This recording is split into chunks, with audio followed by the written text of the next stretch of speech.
Olá, sejam bem-vindos ao canal. Eu sou a Sônia Silva e este é meu canal. Hoje quero falar com vocês sobre um tema diferente, mas que será de grande ajuda para você. Para você que está entrando no mundo das cirurgias plásticas, este mundo tão desconhecido e maravilhoso, mas que causa muito medo e angústias. No momento de decidir, faço ou não faço, o medo te faz desistir. Mas com essas informações você se sentirá mais segura no momento de botar seu corpício na mão do seu cirurgião de confiança. Quando vamos realizar um procedimento cirúrgico, às vezes o cirurgião nos conta algumas coisas apenas o que vai acontecer na cirurgia, mas muitas coisas ele não diz para não assustar e fazer você desistir. E nós tampouco perguntamos, já seja por medo da resposta ou porque esquecemos mesmo. O momento é tão especial que perguntamos basicamente só o mais importante e o que realmente nos interessa, não é mesmo? O resultado final, é claro, e não o durante o procedimento. Mas sim, existem coisas ruins que podem acontecer e é bom você saber delas também, e é disso que vamos falar agora. 7 coisas que seu cirurgião não te diz na hora da sua cirurgia plástica. Primeiro, sempre existem riscos e complicações. Desde o momento em que você entra no centro cirúrgico, existem riscos e você sabe disso. E esses riscos são múltiplos e são riscos reais de uma pessoa que está em uma cama de um hospital, em uma mesa de cirurgia e sem se poder mover, é claro, sob a dependência e cuidados de outras pessoas, como do anestesista e do cirurgião e da equipe que vai te operar. Existe o risco, por exemplo, da anestesia sair mal, há riscos de alergias. Uma pessoa pode não ser alérgica e, de repente, sim, apresentar casos de reações alérgicas da anestesia. Pode que algum medicamento utilizado não senta bem, ou que você já tome outro medicamento e isso vai chocar com o outro que você já usa. E também, como por exemplo, como sedante para dormir o paciente, ou para colocar anestesia no corpo. Por isso, a importância do anestesiologista nesse momento, que nesse mesmo momento pode ser detectada a alergia ou o problema, como o medicamento usado, e se pode corrigir. O segundo risco, tromboembolismo. Existe a probabilidade de que possa ocorrer um episódio de tromboembolismo pulmonar, porque quando a pessoa fica imóvel por muito tempo, corre o risco de produção de coágulos nas artérias por várias zonas do corpo. E esses coágulos podem se desprender e se mover para os pulmões, por exemplo, para o coração, para o cérebro, e que pode até matar. O risco de tromboembolismo está presente e se apresenta até em viagens aéreas. Eu mesma corro risco todos os anos, 2 viagens ao ano eu faço. Viagem muito longa, né? Quando estamos sentados no avião, ou até mesmo em ônibus, mais de 6, 9, 12 horas. Existe uma estatística de muitas mortes em viagens aéreas e as estatísticas de mortes em cirurgias muito longas de muitas horas também variam. Por exemplo, 3 horas a mais. Os estudos mostram que de cada uma cirurgia, de cada 100 mil casos, pode acontecer esse problema. Por isso, você deve perguntar ao seu cirurgião que medidas de prevenção ele irá tomar, ou já tomou, ou irá tomar em relação a esse caso, a esse problema. Terceiro risco, risco de infecções. Os riscos de infecções sempre existem, desde que o mundo é mundo, desde que existe cirurgia, desde que existe um ferimento. Desde o momento que se corta a pele, já está em risco. Por isso, o bom cirurgião optará em realizar a cirurgia num centro cirúrgico já esterilizado, acondicionado, para evitar possíveis infecções. Além de te orientar também os cuidados que você deve ter para evitar possíveis infecções no seu pré-operatório, a limpeza adequada do seu procedimento. Tudo isso, um bom cirurgião, ele te orienta.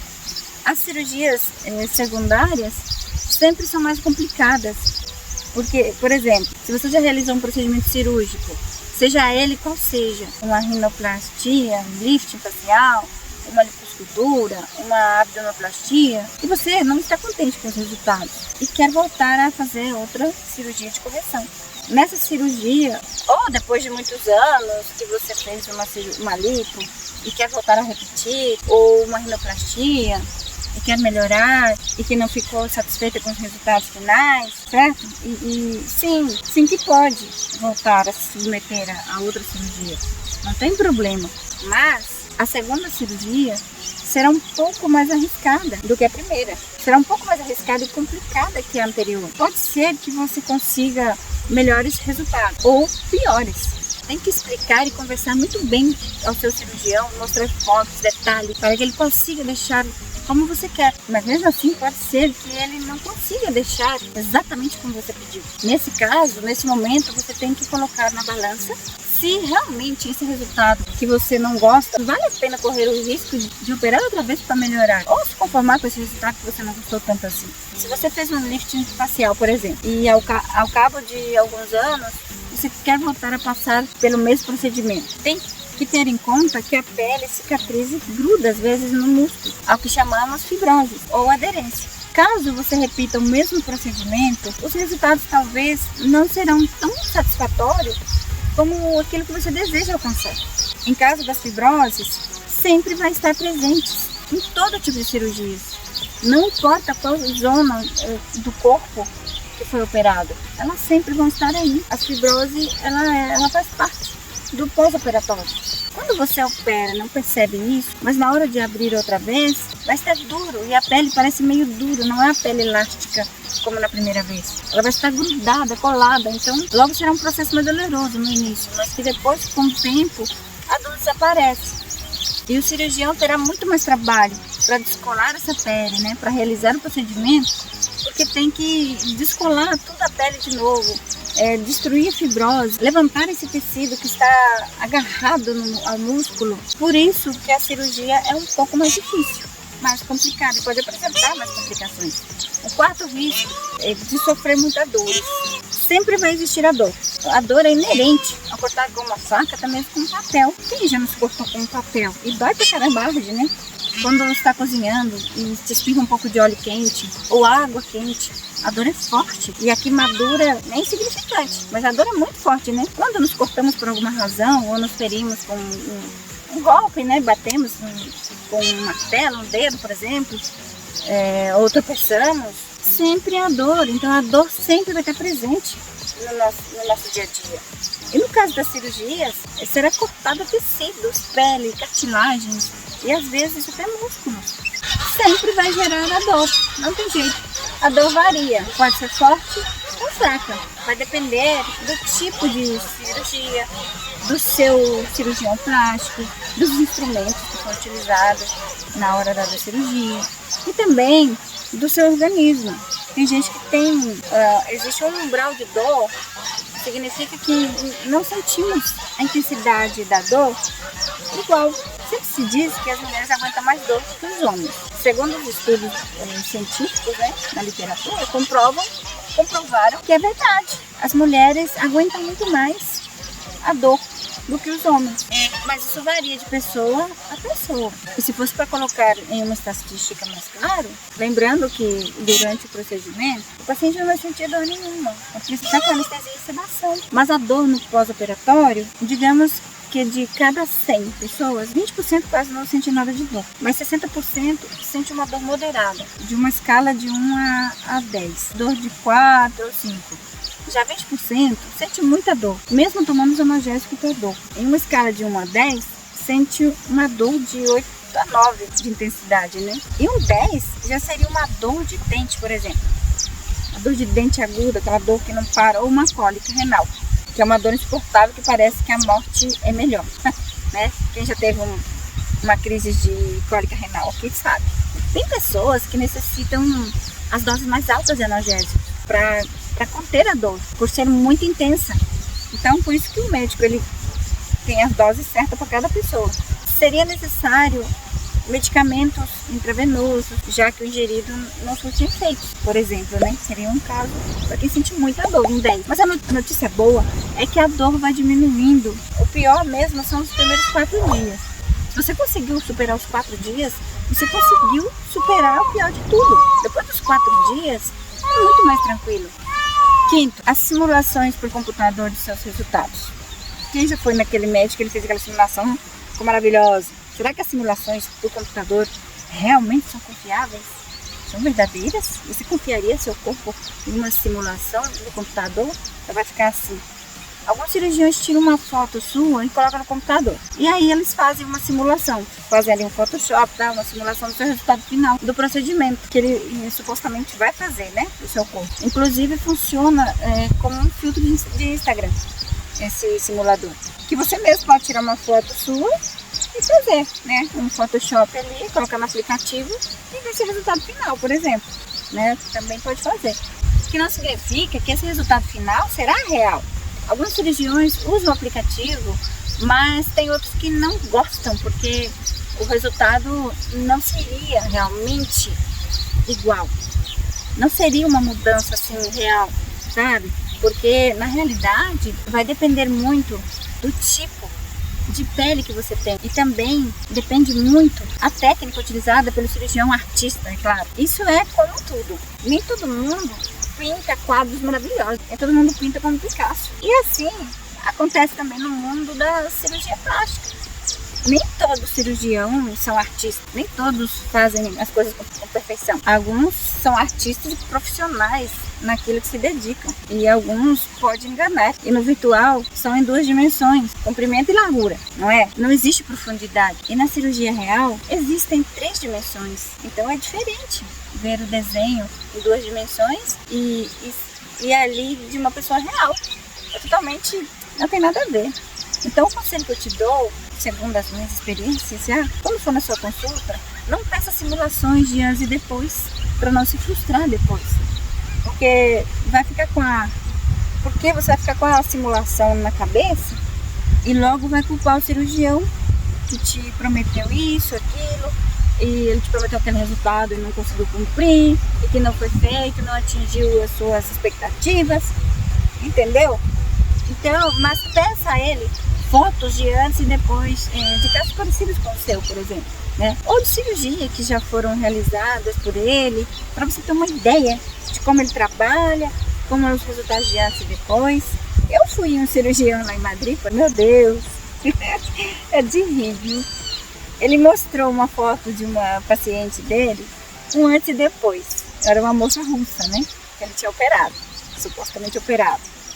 As 2 fotos estavam idênticas. Elas estavam uma do lado da outra, assim, ele colocou, né? E me disse, eu operei essa moça na semana passada. Aí eu olhei, assim, naquela foto e falei, tá bom. E dessas 2 fotos, são do antes. Onde está a foto do depois dela? Meu Deus do céu. Aí eu fiquei olhando as fotos iguaizinhas. Aí ele me olhou sem graça e falou assim, essa aqui é o lado. Essa aqui do lado é depois. Eu fiquei quieta pra não ofender, sabe? Mas, meu Deus, não tinha... Nossa! Mas nesse momento eu já desisti na hora de me operar com ele. Falei, sério mesmo? Não tinha diferença nenhuma. A moça tava igual. A cirurgia dela só tinha as cicatrizes que estavam mudando. Só os cortes, né? Mas o resto tava igualzinho. Então, meu Deus do céu. Por isso, peça os resultados antes e depois. Número 6. Os resultados não dependem apenas do seu cirurgião. Claro que não. Depende muito também de você. A habilidade do cirurgião conta. Conta muito, claro. É claro que sim, pode que sejam uns 60%, 70% dos resultados. Os 40% restantes dos resultados depende muito do seu pós-operatório. Por exemplo, se você submeteu a uma lipo ou uma lipoescultura, vai depender das drenagens linfáticas que realize com um bom profissional, vai depender da sua dieta e que seja tudo bem feito, tanto as drenagens quanto a sua dieta. Assim você vai evitar as fibroses, aderências. Se fizer corretamente, seu resultado será melhor. Que cuide um nutricionista que cuide da sua alimentação e que tome seus remédios nos horários corretos e que não faça exercícios muito intensos nos primeiros dias, até que o médico te libere para isso. Além disso, deve levar uma dieta equilibrada, né? Para não subir muito seu peso. Caso contrário, você nem vai notar, nem vai apreciar seus resultados finais.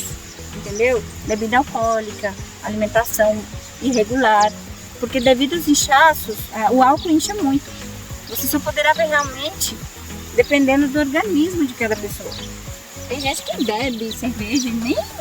Mas a maioria das pessoas se incha mesmo. Porque devido aos inchaços, você só poderá ver realmente dependendo do organismo que você tenha, né? Dependendo do organismo de cada pessoa, também pode variar. Pode levar de 6 meses a 1 ano para ver os resultados finais. No caso de abdominoplastias, por exemplo, você deve evitar o ganho de peso, né? A parte de inchar muito, caso você engorde, pode até abrir os pontos. Nesses casos, né? De inchaço, engordar muito. Mas para isso, você deve se manter com dietas equilibradas, massagens e exercícios físicos, começando por exercícios moderados e não aumentando a intensidade. Existem coisas que nem seu cirurgião nem você pode controlar. Por exemplo, reações adversas do seu corpo, reações adversas do seu organismo. Vai depender muito da sua idade, da sua cicatrização, doenças pré-existentes. Até o momento não há nada comprovado o porquê que uma pessoa cicatriza de uma forma ou de outra. Algumas pessoas produzem cicatrizes hipertróficas, que são umas cicatrizes grossas e altas, que parecem cordões. Outras produzem umas cicatrizes mais grossas. Elas esticam, né? Abrem, fica grossa. E também algumas mais altas, vermelhas, que coçam ou ardem, que se chamam cicatrizes queloides. Caso essas cicatrizes apareçam em você, elas devem ser tratadas e cuidadas pelo seu cirurgião e seguir os conselhos dele para tratamentos com fisioterapeuta e esteticistas, mais bons esteticistas. A cirurgia depende só do cirurgião que vai operar? Não, claro que não, né? Então, já respondi a sua pergunta. Tá, depende dele que operou, mas depende também de você seguir todas as pautas que ele te orientou.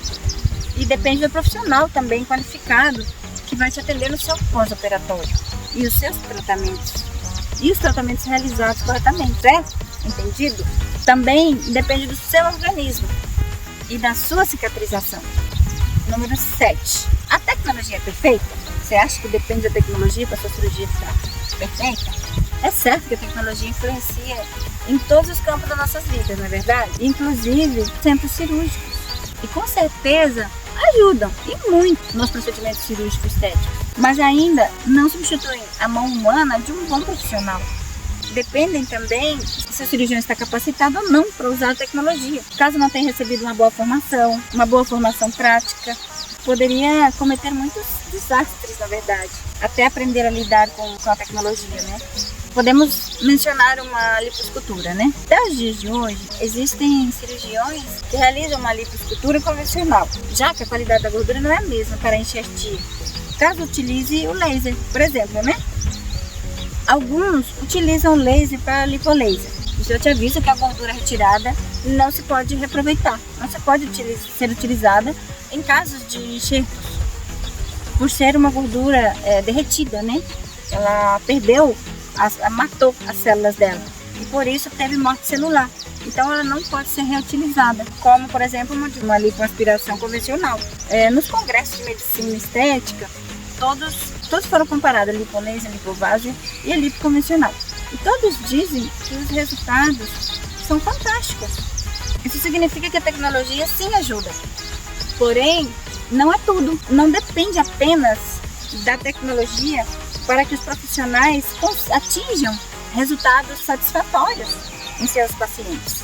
Vai depender muito da habilidade do seu cirurgião, como antigamente, que as cirurgias eram realizadas apenas com o uso de um bisturi e nada mais. Que significa que seu cirurgião ainda é a peça mais fundamental, mais importante na hora da sua cirurgia plástica, seja ela qual seja. Bom, esse foi o vídeo de hoje. Espero que tenha gostado, que tenha ajudado de alguma forma, tenha aportado valor na sua vida. Foram as 7 coisas que seu cirurgião não te conta antes da sua cirurgia plástica. Espero que com isso você fique bem informada e que não tenha nenhum problema na hora da sua consulta e perguntar tudo ao seu cirurgião e ir tranquila para o centro cirúrgico. Faça anotações, tá?